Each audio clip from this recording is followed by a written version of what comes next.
Hey everyone, welcome back. You've picked a good day to drop by my channel because it is Ultimate Bastard Day here at Spriteworks. And the reason for that is because I'm going to be doing something that I've never actually done before, and I've never seen anyone else do before except for maybe one person, which is TJ Ferreira, who is the Ultimate Bastard, as you should know by now. Just this morning, TJ released an unboxing video for my new TRS-80 MC-10 game, Us, also known as Ultrix Sentinel. It's a new game that I'm releasing for the MC-10 very soon. And as you may also know, I always produce at least one physical version of my games, which I send to TJ so that I can see how he reacts with my game. I can get some feedback, and it helps me to improve my games in the future. And so that's what we're going to be doing today. I'm going to do a reaction video to his unboxing video. Now, why would anyone want to do a reaction video to an unboxing video? Well, it's not only gameplay videos that provide useful feedback for me as a game developer. I also like to see how people react and interact with the physical aspects of my physical games. So the packaging and the art cards and all the physical elements that I put into the physical parts of my game. Even though I tend not to typically make my games available for purchase in a physical form, it's just too much trouble and it's not worth it. There's a very low demand for it typically, and with all the shipping and duties and packaging headaches, it tends to be not worth it to offer physical versions of my games.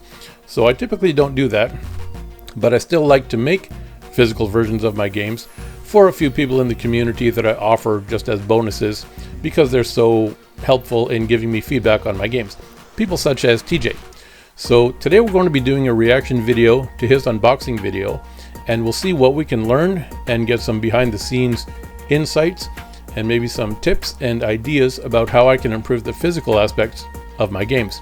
But before we do that, we have to get ourselves ready here with one of the Cloud People beer coasters.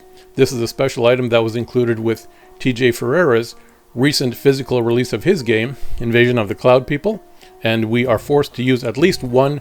There are 3 that come in his game, but I've been using this one for months now, and it's still pretty much holding up. It's still doing the job. As well as I have my You Bastard mug available, which I will be using with an ice cold Asahi Super Dry. Okay, so stick around and we'll get started right now. Okay, are you ready? I'm ready. Well, almost ready. First I need to crack open my beer. There we go. Pour it into our bastard mug.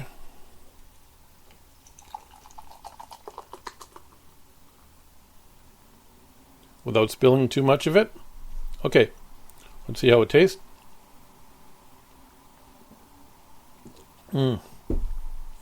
Nice. Okay, so here we go. Let's go ahead and watch TJ unbox my game. And I've made actually some notes here. I'm not going to play the whole video because I want you to go over to TJ's channel and watch the whole video for yourself. Also, I don't need to make comments on the entire video. It's too long to do that, although I normally would do that. I love making long videos, but I'm not going to make you suffer through that today. I'm going to try to keep my video a little bit shorter, although it's still going to be very long. But I have made some notes of things I want to mention, so I'll jump around a little bit so that we're not slogging our way through the whole video and listening to me talk over the entire video. I have some notes, so I'll go ahead and start the video, and I'll make some comments as we go along, and we'll see what we can learn from TJ's unboxing my game. Howdy folks, TJ here. Howdy, TJ. Lots of weeks and months of suspense on the whole Ultrix Command, J Mundy, Spriteworks video game. At first, I just received this. Do I still have it over here? I do. Hold on a second. And I've made a number of videos about this already. Agent TJ. And from what I understand, Agent TJ may not be on this earth anymore. So that was just a package. I call it a recon pack, reconnaissance package. It's just a fun kind of thing I made up that had some documents in it and some little samples. You can go and watch TJ's video. TJ made a video about the contents of that recon pack. It's supposed to be just kind of a prelude to the game to talk about how the humans have done some reconnaissance on the alien homeworld, and we've prepared these documents. And actually, one of the things in that package, which TJ might not even know, is that inside that package, there is a tiny capsule that has what looks like little stones inside of it, which are supposed to be surface stones that were collected on the surface of the alien homeworld. And if you read the paperwork that comes along with the stones, well, you won't because you don't have it, but when TJ read the paperwork, you can watch his video that he made about that package.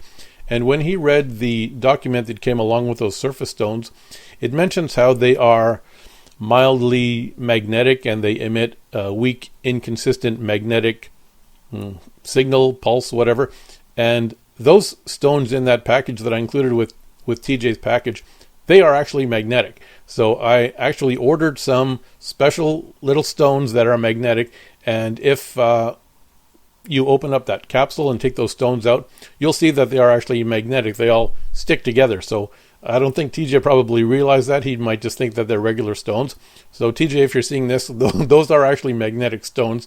So if you're curious, you can go ahead and open that package. They're not actually radioactive as it's shown on the documentation. But I thought that was kind of cool to include something physical for people. And the package that I sent is not intended to be any kind of instructions for the game. It's purely a collectible. So I know people like to have physical things to collect, including TJ, and I don't expect him to read all the documentation and remember anything in there. It's purely a collectible to throw up on his shelf, just as a fun kind of prelude to the game. And so what TJ just mentioned is that Agent TJ, I actually referred to Agent TJ in my game. Well, not in the game, but in the promo videos I made for the game. And I kind of left it hanging as to what Agent TJ's fate is. So is he alive? Is he not alive? That remains to be seen. Stay tuned and we'll see in the future whether or not TJ gets mentioned some more, or Agent TJ that is. So let's go ahead and watch some more of this video, and we'll keep going here. That could mean that he's on another planet, or... So he actually is on another planet in one form or another, so I'll give you that much. Or he's just not available anymore, if you know what I mean. Not cool, man. Not cool. He's taking me out early. Anyway, I received this package, and it's got a little smiley face on it. Those Canadians, they're always so friendly. Canadians are friendly. So the smiley face stickers, they're another just fun little thing that I included with it. When this box here that I packed the game in, I purchased a set of empty boxes to use specifically for packaging my games when I ship them. Although in hindsight, I didn't really need to do that because I usually end up with so many small Amazon boxes I could use for packaging my game. I didn't really need to order specific boxes for my games, but I did, and they came with these funny little happy faces. And my wife sticks on a happy face when we remember to do it. She sticks on a happy face onto these boxes when I ship out my game, just for a little extra added cheer. But are they? Yes, we're friendly. We're doomed. We're doomed. So we're going to open this package together. To the best of my knowledge, it is the new TRS-80 MC-10 video game by Spriteworks, J Mundy. And normally, there's a number of videos I make. I make an unboxing video. I read the destruction manual. And then we eventually make a second video where we play the video game. That's right, he does, which is another reason I like to send my games to TJ, because I know he's going to be making typically at least one unboxing video, and which is what we're watching right now, and there's going to be another gameplay video at some point. So I find I get very useful feedback from watching him make these videos, and also it's kind of a selfish motivation for me because I don't watch television shows typically, so I like to watch YouTube, and so if I can't find any YouTube videos that I want to watch, I send TJ a game and he makes a couple of videos and I rewatch those over and over again. And so I get a lot of enjoyment from watching TJ's videos, both of the stuff that I sent him and his other videos. So if you're a video game developer yourself and you want to get some useful feedback, I would recommend sending TJ a copy of your game and see what feedback you get from him. So I found it very useful. And so we're going to be seeing the unboxing video today, and we'll see what kind of feedback we get from that. So today I have enough time. This package just arrived late yesterday, and I wanted to do an unboxing. Together, we're seeing it for the first time, so I have no idea if it truly is a video game, and it's for the MC-10. It should be, because that's where he's been posting notes. So anyway, I wanted to show you the little smiley face that he had on there. How nice of him. Thank you. Thank you. Let's open the package. I slit the box already, and there's a letter. So let me put the package over here, and I'm going to read it to you. Agent, I've got some stuff in my eye. I'm not crying. I'm not crying at all. I get that too. Sometimes one of my eyes will just start burning for no reason. It's like you're slicing onions, but you're not slicing onions, and your eye just starts burning. I don't know what causes that. With TJ, I can understand it because his house is full of animals and pets, and I think he's probably allergic to them as well. I don't know, but I'm allergic to animals, but I don't have any pets, and I'm not slicing onions, so I don't know why that happens to me, but luckily it doesn't happen very often. Agent TJ, enclosed find all mission data. Or is it data? What do you say? Do you say data, tomato?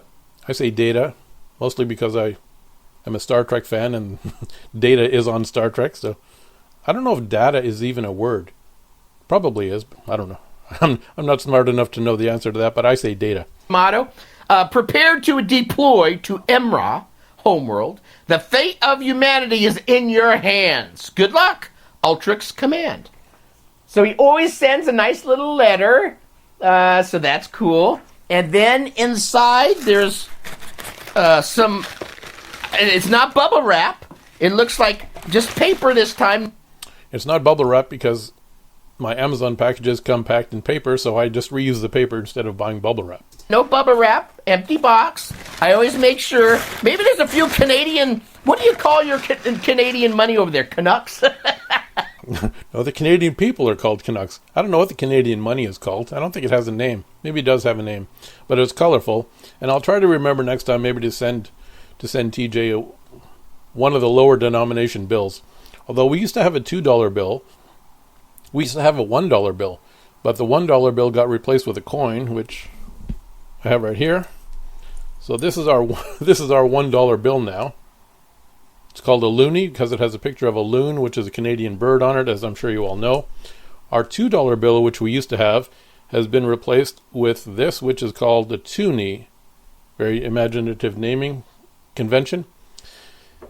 There is no $3 bill, no $4 bill. We do still have $5 bills, so maybe in TJ's next package I'll include a $5 bill if I remember. Canuck a buck. That's a good name too. I'm being a smart ass this morning. Okay, so he's taped this TJ's little always a smart ass. vestibule. I'm going to rip the paper, and he makes some really cool box sets. And it's always a treat and a pleasure to open up his stuff because some of it's one of a kind, some of it's 10 of a kind. Most of it is 2 of a kind. Usually I make 1 copy for myself and 1 copy for TJ. This particular game I made 3 copies because I sent one to someone else in the retro computer community. His name is Ron Delvaux, otherwise known as Ron Deluxe. We'll be seeing more of him later in this video. He is a longtime member in the TRS-80 color computer community, the Coco community. And you're going to be seeing later in this video that they actually refer to him as Ron Deluxe. I didn't make up that name for this game. They call him that in the Coco group. I don't know where that came from, but he refers to himself as Ron Deluxe, so I just thought it was cool to pick that up to use it in my game. And you can see he's got a big box version of this game that he's going to show in a minute. And I know TJ likes my big box versions, but they take up a lot of space. I don't mind making them. Actually, I really enjoy making them. And I asked TJ one time, do you like the big box versions or do you like just the DVD versions of my games?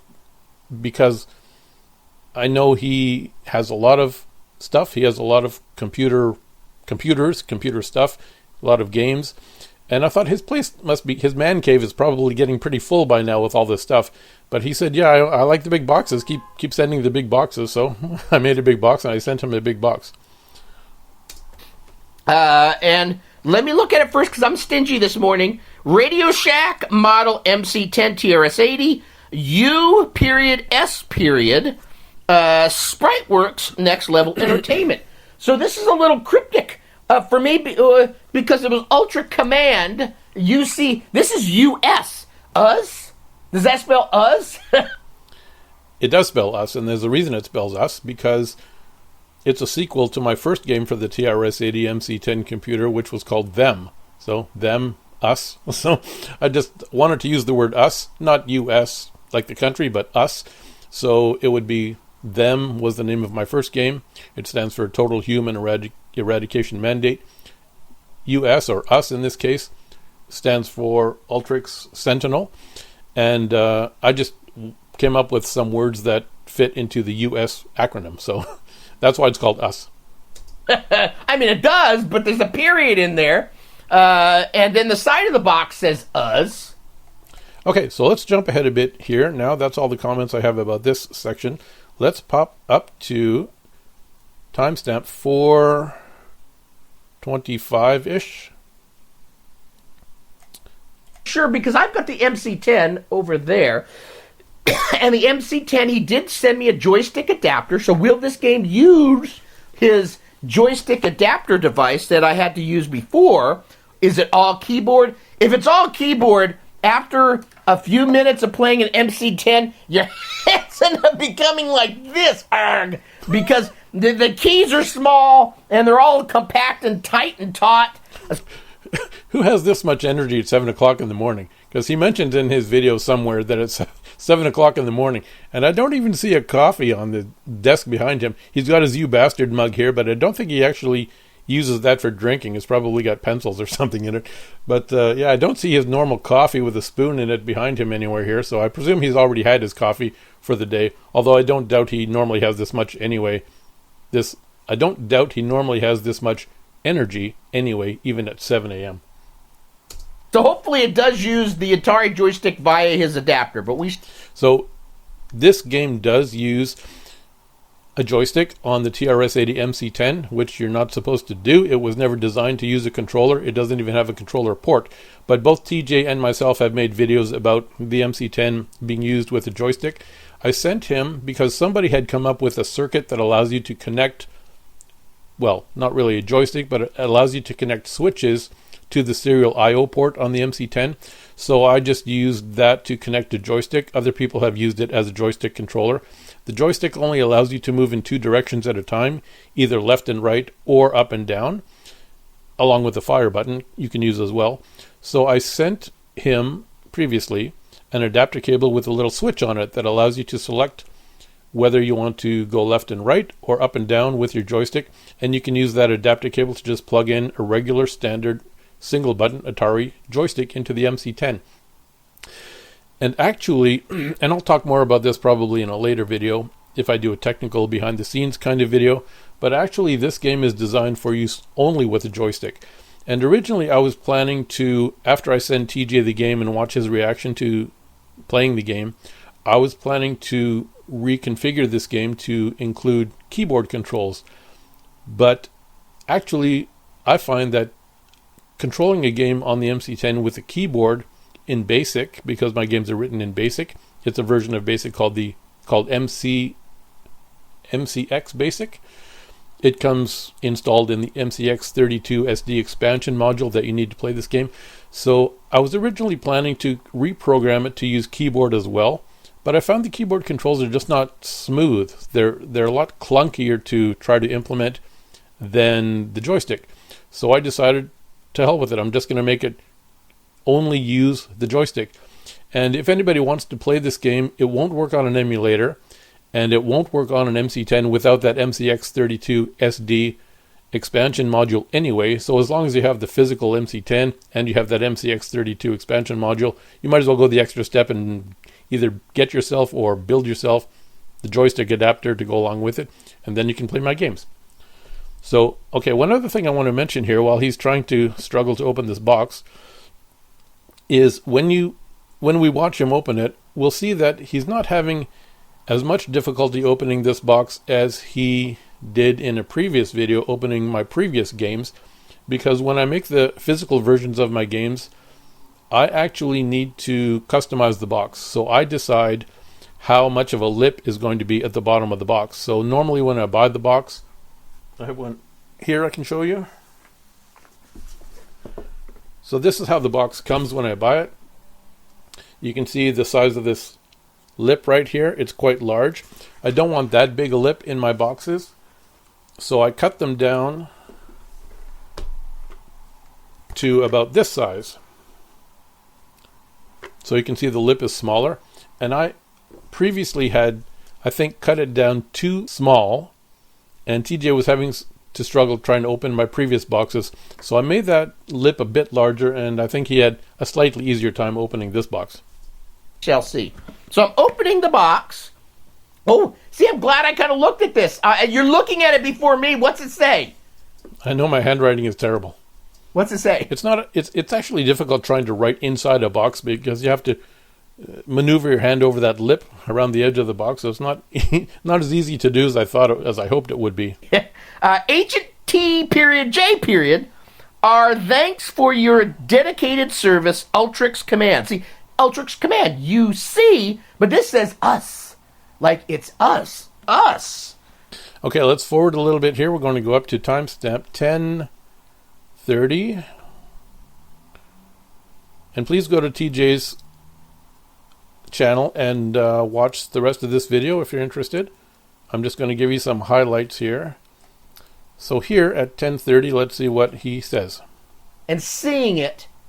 And then the side of the box, he's got all of the nice side info covered. So this is obviously the DVD case version of the game that comes inside the big box. So if you open the big box, you get this DVD case. And the reason I'm stopping here is because you can see I have printing and graphics on the spine of the DVD case itself. I've seen other games that have been released with full color DVD inserts, but for some reason they don't have any graphics on the spine, which I'm not sure why that would be, because probably people who buy your game are going to want to put it on a shelf, and they're going to want to see which game it is just by looking at it on the shelf, by looking at the spine. It doesn't cost anything extra to put graphics and text on the spine, so I always put graphics and text on the spine. So I don't know why you wouldn't do that as a physical game producer, but I do. My face, so maybe it sees it. Now the back, I'll show you first, and then I'll read. Okay, let's read together. U.S. Ultrix Sentinel. They came, they attacked, they destroyed, but they underestimated your will to fight back, and now they will pay the price. After a brutal alien invasion leaves your world in ruins, you rise as a vengeful force, piloting the Ultrix Sentinel. So that's what the Sentinel is. It's your spaceship. It's your pilot of this device. That's right. So that's what Ultrix Sentinel is. It's the spaceship that you fly in this game.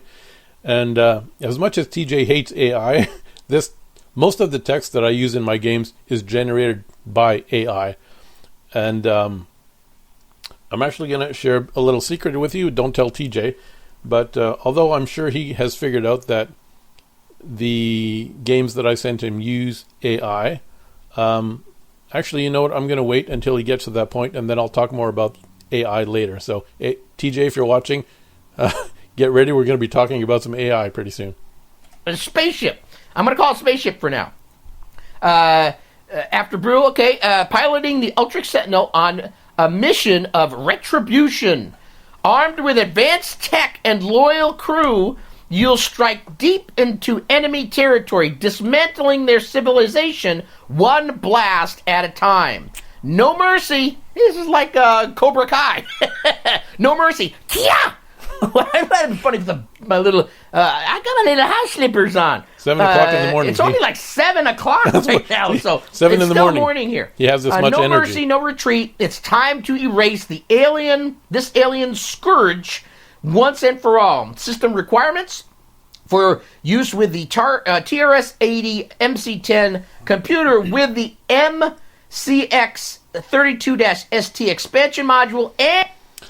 So if you're familiar with the MC-10 computer, you may also be familiar with the MCX32 SD expansion module. It gives the computer more memory. It gives it MCX Basic, which has more commands you can use, and it gives it SD card loading and saving capability, which is huge. And serial I/O joystick. Keyboard controls not supported. Because he doesn't want your hands to be like this, and then you sue him because your hands became like this.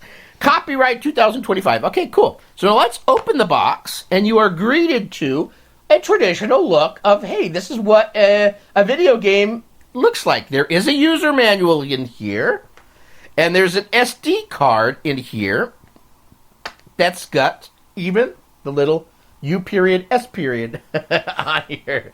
Okay. And then the inside of his box, he's went the extra mile and did a double-side print. So again, the double-sided insert does cost more money than doing a single-sided DVD insert, but I'm only making a couple copies, so for the extra buck or whatever it is, I think it's worthwhile. It really gives the inside of the DVD case a nice look. It makes it really pop, and I always do double-sided inserts. The case is clear, so I might as well make use of that to improve the look of the game, right? That's the Sentinel, right? Is that the Sentinel? It is. I think that's the Sentinel. Let me put this back in here before I lose it. You know, Jay, you need to sign. That's where I think the best place on my video game, I put a little secret hideaway back here where I signed and numbered the video game. He does. That's an interesting suggestion. I might do that for the copies I send him.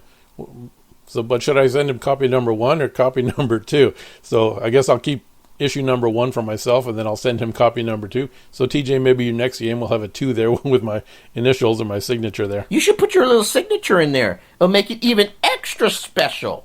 Okay, let's put this over here. Now let's look at the manual together. So this whole video is the unboxing, reading of the manual. The next one will be less reading of the manual, a glimpse of it, and then we'll actually play the game. So here's what the manual looks like.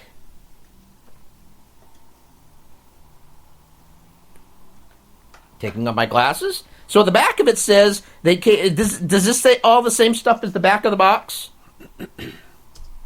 It actually doesn't, but that wasn't really intentional. I normally just copy the text and use the same text on the back of the box, on the back of the manual, the back of the DVD case. Well, the box itself, the big box, doesn't have any printing on the back. I just leave it as a picture.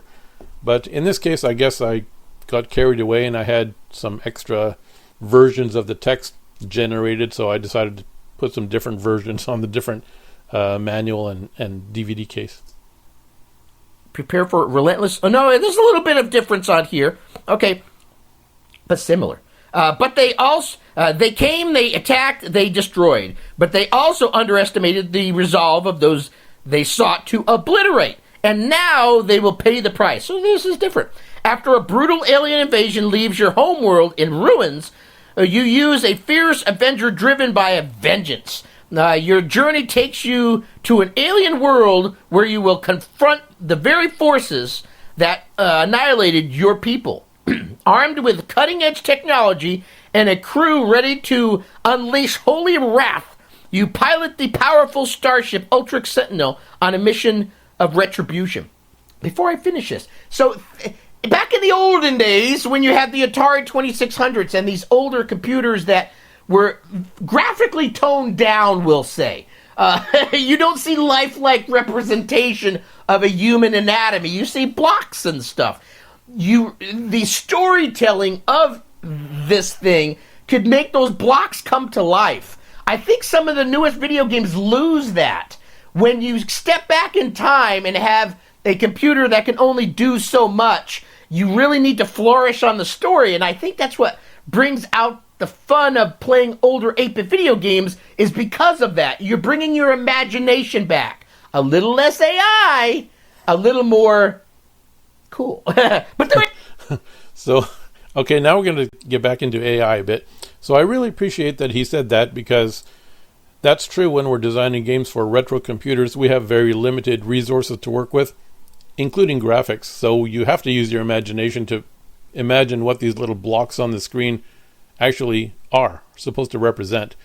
So that's the fun thing about developing games for retro computers as well. You don't have to present high resolution graphics and show exactly what the player is seeing in the most vivid, lifelike, photorealistic way possible. We can just use a few pixels to represent something very cool and very important in the game. So I'm glad TJ said that. I'm glad he appreciates that. I know he does, because he's big into retro games, obviously.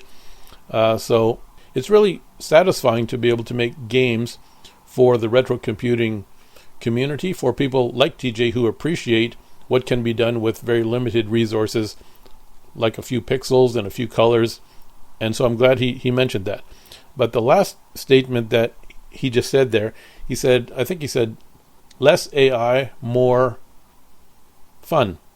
And it's kind of ironic, because he was talking about how the story I put on the back of this manual is generating an image in his mind in preparation for playing the game, when actually AI generated that story. So even though he says less AI is better, it's actually AI that's giving him that story to generate the image. So my writing is not that good to generate as good stories, although I have to tweak it, of course. AI is not perfect. You have to work with it and massage it and get it to give you the output you want.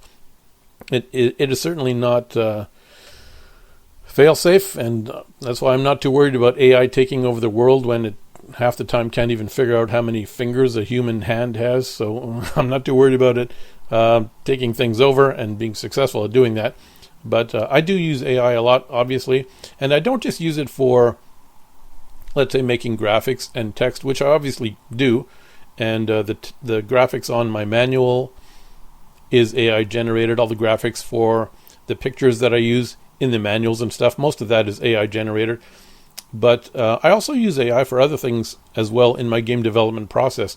And I know TJ's not going to want to hear this, but as I develop my games, so TJ, close your ears, but as I develop my games, I actually use AI kind of as an invisible game development partner. And I can tell AI what I'm planning to do with the game. It will ask me questions. Are you going to do it this way? Are you going to do it that way? And then from the questions that it asks me, and it makes suggestions sometimes how I might want to do something, and then it's kind of like having a person that you can bounce ideas off of, in my case. So I see what AI suggests, I see what it asks, and from that sometimes I get some good ideas about how I can develop my game, and I incorporate some of the ideas that AI either suggests to me or makes me think about myself. There's some AI in here, I guarantee, because I know Jay wouldn't have drew this. I'm sure he's very capable. I'm not that capable. But this is AI, which is fine, because I'm doing a live feed on Friday on the YouTube's, a Halloween one, and I went to some website, Make Me a Zombie, and I stuck my face on there, a picture, and I'm betting it's AI that created it. So he does use it. He does use AI when it suits his purpose. Now I know. So yeah. So let me give you an example of my AI, my non-AI drawing skills. So this, for example, my Dungeon Quest game that I made for the Aquarius computer, the original Aquarius computer, this is the actual graphics from inside the game. The wizard here and this trunk. Those are the actual graphics inside the game. And that's normally what I was doing to make the box graphics for my games, is just taking a screenshot of some of the in-game graphics. But I have now switched to using AI, because I can get better graphics out of AI than I can get from screenshots in my game, although they both work fine. But for a little backstory, after TJ had made some videos about how he doesn't like AI, I thought I'll make my next game that I'm going to make. It happened to be around TJ's birthday, and I thought for TJ's birthday I'm going to make a game that doesn't use any AI whatsoever. And so that was this game here, Dungeon Quest 1.5 Dragon Avenger. And this dragon on the front, I designed that myself, and you can see how horrible it looks.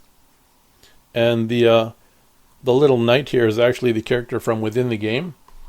And then after TJ did a gameplay video of this, and I saw how really unplayable it was in its first version, I redid the game based on his feedback, and which is why I send him games and I watch his feedback. and I redid the game into this, which I called the Ultimate Bastard Edition. And this game is a lot better than the first one.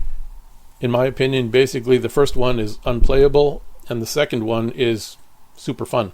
But in the second one, I did actually cheat, and these dragons were generated by AI. So it doesn't look like they were because they're so retro looking and low res. But when TJ opened this one, he said, "Whoa, I really like the cover of this one. It looks better than the other one." So there you go, TJ. You got fooled by AI pretending to be non-AI. But I agree, it does look better than the other one. So maybe I'll have to get AI to generate non-AI looking graphics so I can fool TJ some more. Okay, let's see what else he has to say. I will utilize a little of the AI, just a little bit. Okay, keep reading. With every attack, you will dismantle their civilization piece by piece. All right, let's move forward again to 1705. I'm pushing this back a little bit. Sometimes my video camera can pan in and out if I'm a little too close, or if I move my body parts up to here. And I've made a whole video before, and you laugh when I say, "Did I start this video?" But I've made videos where I'll go up and the whole thing is, whoop, whoop, whoop, whoop, whoop, and I can't use it. I've got to start all over again, which sucks. Okay, so wipe this out. Okay, so yeah, I've seen a couple parts of his other videos where the video kind of gets confused and doesn't know what to focus on. But I think in one video he mentioned that I give him a hard time for double checking to make sure he's actually started the video. So TJ, I now give you permission to feel free to go and check if you've started the video when you're not sure, because I know how frustrating it is to spend 20 minutes talking about a video and then turns out you haven't recorded anything because you forgot to press a button. Okay, I didn't really have anything interesting to say about that. Other than that, I just thought it was funny. And one thing here though, here you can see TJ's You Bastard mug in the background. I think we should have a You Bastard beer glass, so I can drink beer out of a proper beer glass instead of a mug. But I don't know if the company does that, but that would be kind of cool if they do. All right, well, let's move forward to 1905 here. Avoid the meteor things. Firing on them has no effect, and collisions are highly undesirable. That was stage 1. Stage 2. So there's very. Okay, before I move on, I want you to just take note of something here that I'm going to talk about later. You can see here that the background image is the Earth at the bottom, which is kind of light blue, hazy blue with some white patches for the clouds. And then the top is mostly just black and a dark spaceship up here. So the top half of the manual has a dark background, and the bottom half has a light colored background. So just keep that in mind. Put this image in your brain and we'll come back to it later. Stages of this game. Very cool. So yeah, he just said that the game has various stages, because now he's going to talk about stage 2 of the game and the description of how stage 2 plays. So this is something, I don't know if it's ever been done before on an MC-10 computer other than my previous game, but this game loads in multiple stages. So my first game that I made, which was Them, it was, I think, one big program, but it loaded some variables. But it was basically one big program jammed into the memory. This one is multiple programs that load sequentially. So once it finishes stage 1, then it loads a whole separate program for stage 2. And in order to do that, you probably want to save some. It's very easy to do that. Any program can load another program easily just by using a load instruction in your program, and it can load a different program. So if you want to switch from stage 1 to stage 2, you can just load stage 2 from within your program. But in doing that, you most likely want to save some variables, like maybe you have a score in your game. You don't want your game to forget what the score is when you change from level 1 to level 2. But luckily with the MCX32 SD, and I don't know if this is possible without that module, but with that module and the MCX Basic, you can save variable arrays by themselves. So you can save an array that contains all the values for your attributes for your game that you want to save, maybe the score, maybe it's an adventure game and the character has attributes, strength and health and whatever. So you can save that as an array and then load it in to the next program that loads. So that in that way, you really have no more memory limitations whatsoever. Your program can be as large as you like. You can load it in multiple parts. You can load the variables independently using this array that you can save and load independently in its own file. So the MC-10 computer has some really cool things you can do with it now in terms of game development with this MCX32SD expansion device. Stage 2 is the outer perimeter, and you see the first introduction of humans, people, and it looks like they're pointing upwards towards something. So that's cool. And it says, you've reached the outer perimeter of the bio-holding facility where the prisoners are held. Emra soldiers lower their shields to fire at you. This is only time that they are vulnerable. Some troops, especially the larger ones, with more powerful shots, may require multiple hits to destroy. So I'm guessing we're the people on the bottom. We're shooting upwards at that ship, I'm guessing. Or are we shooting down? No, it tells me. I just read it. Damn it. Okay. So he's trying to figure out what the instructions that I put in the manual actually mean when he's playing the game. And that's one of the attributes that I consider when I'm developing my game, including the manual, is I try and design it in such a way that someone can read it and understand it. But I don't actually expect people to read and understand. Like, I don't expect TJ to remember the instructions he's seeing in this manual right now when he plays the game, because I put all the instructions to play the game in the game. So when he plays the game, he's hopefully not going to need to refer back to this manual too much, if at all, because I don't consider the manual for my games to be a necessary thing to have when you're playing the game. I want all the instructions that are needed to play the game to be in the game, which we can do now because of that technique I just showed you where you can load and save programs and variables. You don't have really any memory limitation anymore. So I can put instructions in my games, and hopefully TJ won't need to come back and refer to these instructions in the manual too much. I'm trying to read it. It's very dark in here. I've got lighting to make me pop. Okay. All right, you're popping, TJ. So we're going to move ahead to 2251, around there. Glaire's hitting it. And talked about the enemy forces. Oh, here's Ultrix Command. Oh, I'm in here. Am I dead, though? Ultrix Command, I know some of these people. Let me show you this. This is sweet. I'm in a user manual. Okay, so that's exactly the reaction I was hoping for when I put his picture in the manual. So in this game, I actually included some people from the community. So here you can see this is Casey Nidal. He's a friend of TJ's for a long time. Here's Ron Deluxe, which I mentioned before. Here's TJ himself, and here's me. And here is an AI-generated representation of what's supposed to be my daughter. Don't tell TJ, but this is all AI. So I thought it would be cool to include some people in the community in my game, because why not? This is a very niche computer. Not very many people that I know of even own the computer, let alone own it and use it, let alone are interested in new games being developed for it. So the few people that I'm aware of who really have a passion for this computer and really appreciate new things being developed for it, such as TJ and Ron. His name is actually Ron Delvaux, not Ron Deluxe, but they call him Ron Deluxe. So I know these two characters here really appreciate anything being done for the MC-10. I think the MC-10 was Ron's first computer, actually, and TJ got his more recently, but he still likes it and enjoys it. And so I think it's kind of a shame when these computers get left by the wayside and abandoned, particularly when they've had modern developments made for them, like the MCX32SD expansion module, like the circuit that allows you to connect somewhat of a joystick to it.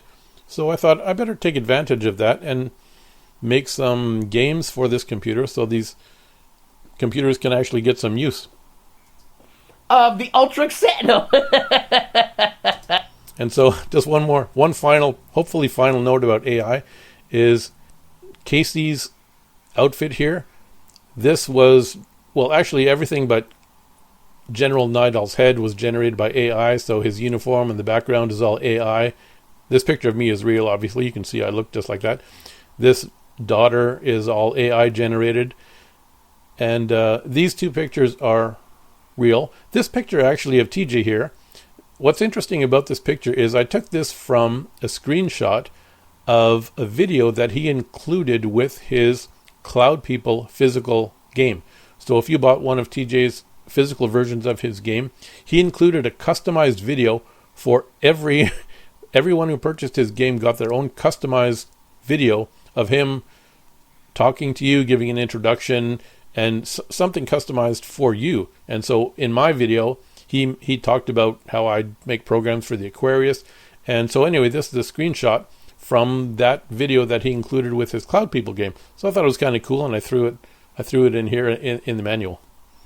All right, where are we here? Okay, let's move to 24 around here. Actually, the last one standing, grinning through the smoke. And then there's me, Agent. Okay, so he's gonna read his profile that I put in the manual about his Agent TJ character.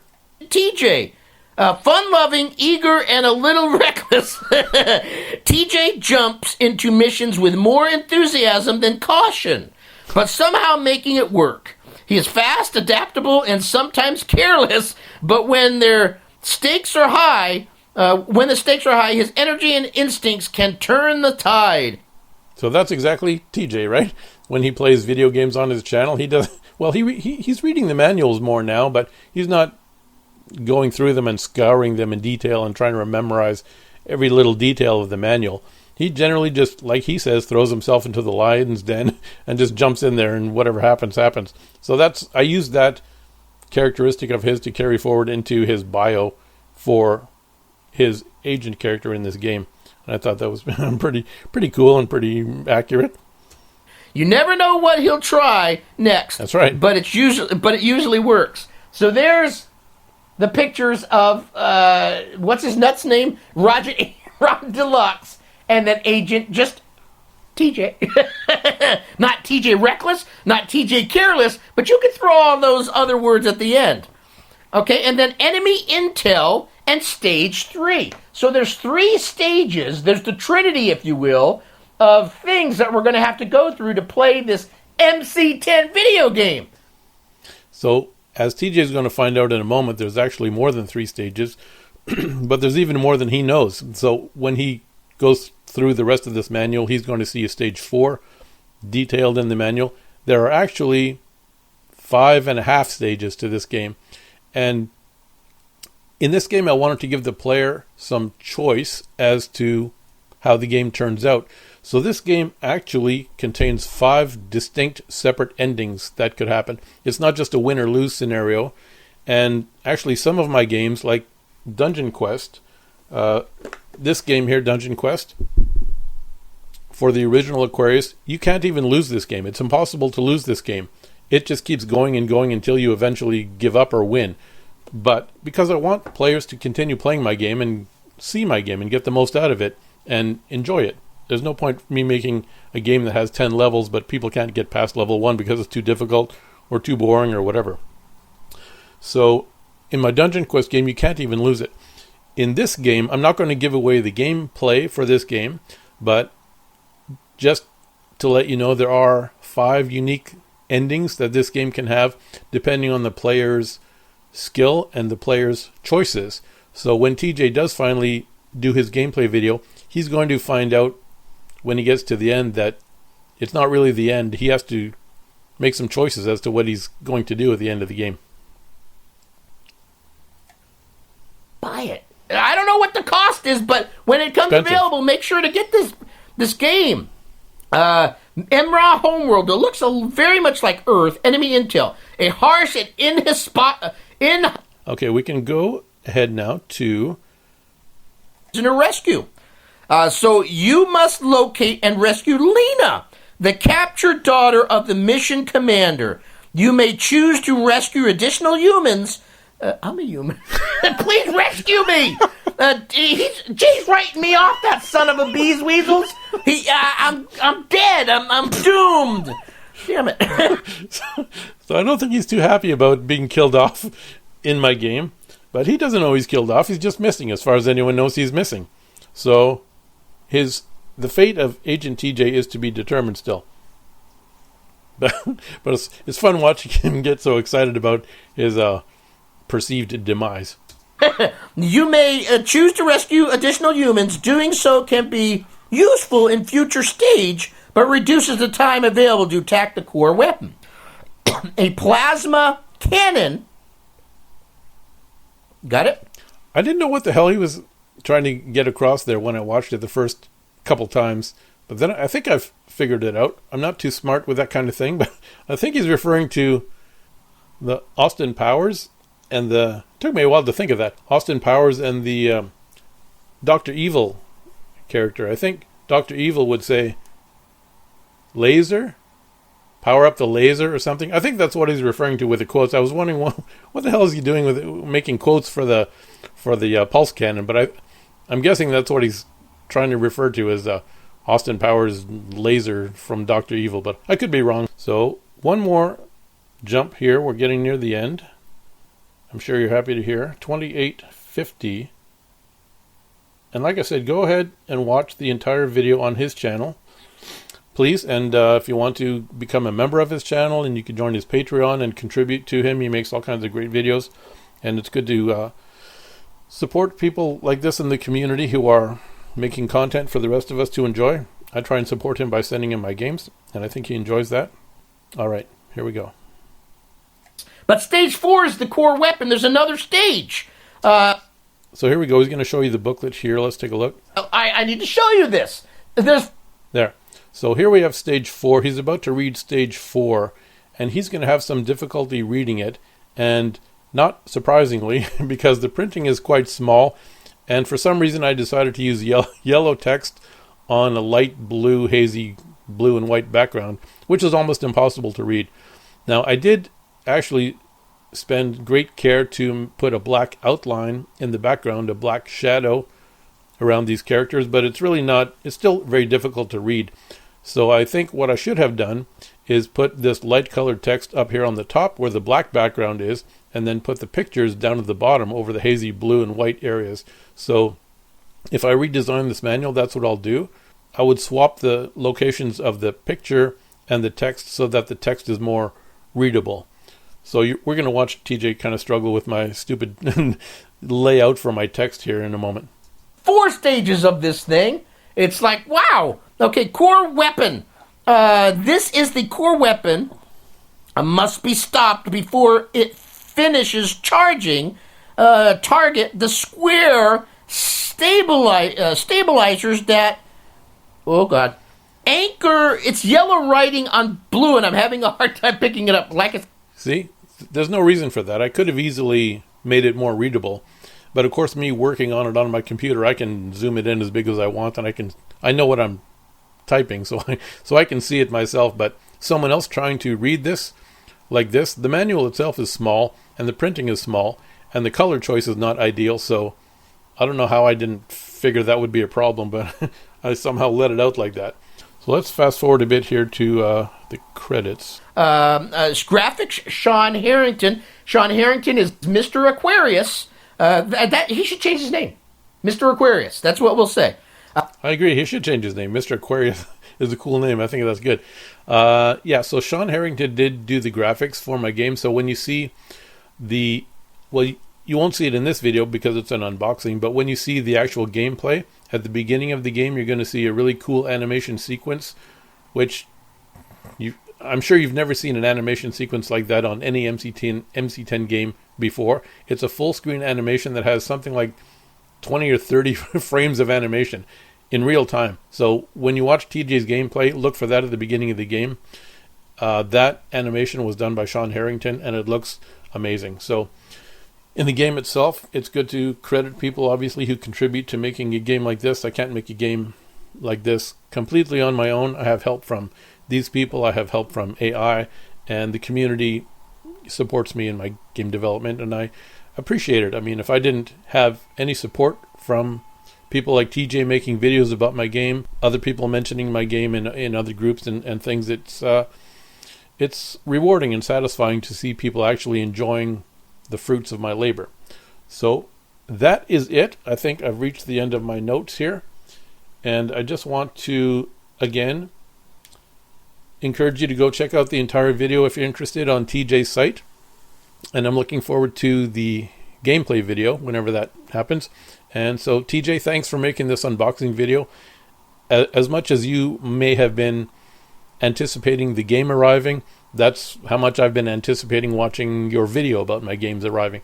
So I'm really happy to watch this unboxing video. I'm going to take a few notes for, again, continuously improving my future games, both the physical versions and the digital versions. So there we go. I think we've come to the end. We finished watching TJ's unboxing my new game for the MC-10 computer, and we'll just switch the screen over and do a final wrap-up.